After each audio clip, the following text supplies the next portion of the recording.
25 track and field season going. There's one event left.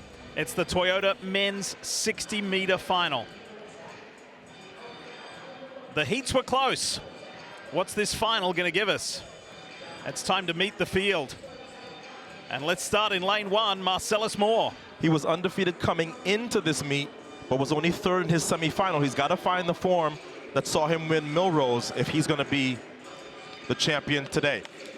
Lane two, Quentin Woodhall. Second in his semifinal in 665. He competed for the University of Akron, where he was also a football player part-time. This guy did nicely in his heat, Kobe Hilton. Yeah, we saw him win his semifinal in 664, the semifinalist at the Olympic trials. He'll be in lane three. Right alongside, also another winner in Wells Jr.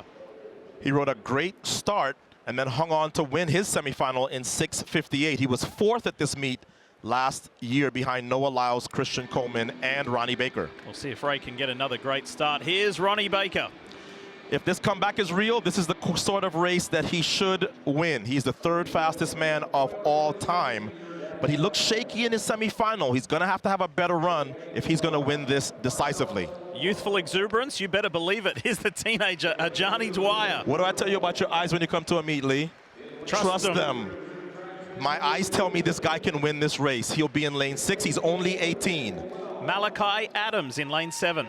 We're used to seeing Division II athletes do well. Trevor Bassett and Katie Moon come to mind. Well, he's from Division II Tiffin University in Ohio. He will be in lane 7. He's run 6:60 for a personal best. And relying on his time was good enough to make a national final. This is Darren Dudley. Yeah, he was the last person to get in, but he got in because he had a better lean in his semifinal. He's a grad student at the University of Tennessee, and before, he was at High Point in North Carolina.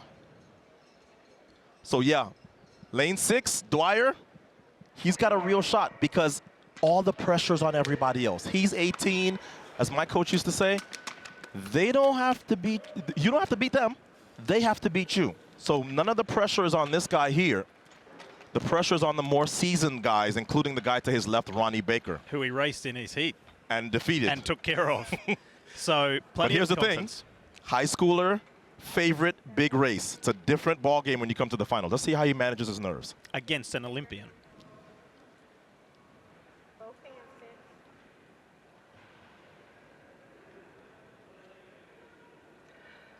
Set. Toyota men's 60-meter final. Ronnie Baker got a better start than Dwyer, but how about Wells Jr.? Here comes Ronnie Baker. When it counted, the veteran was there. Dwyer didn't handle the pressure well at all. He had a terrible start, and it's the veteran Ronnie Baker sort of quietly and confidently running one of the fastest times that we've seen indoors with 6:52. Look, the high schooler Dwyer, he'll be back. He just did not respond well to the one thing that he had that could have been a liability, and that's his relative inexperience. Hilton up for second in 6:58, and Wells in third in 6:58 as well. It's not the first time in Ronnie Baker's career when he may have been discounted, he came back to not necessarily surprise, just do what he knows he's capable of.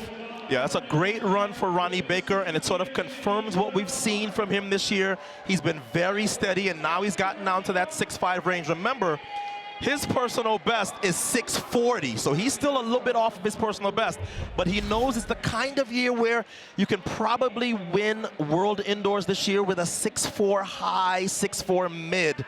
Remember, no Christian Coleman, no Noah Lyles indoors, and we may not even see the 2022 World Indoor champ, the Olympic champion from 2021. Ronnie was the clear winner. Boy, it was close between Hilton, Wells, Moore, Adams. That was a tight finish. Yeah, the high schooler ran tight, but I think he'll go home, he'll look at this, and he'll say, listen, he's a freshman in college now, of course, he's at Penn State. But I think he'll go home and say, okay, I just got to relax a little bit better at the big moment.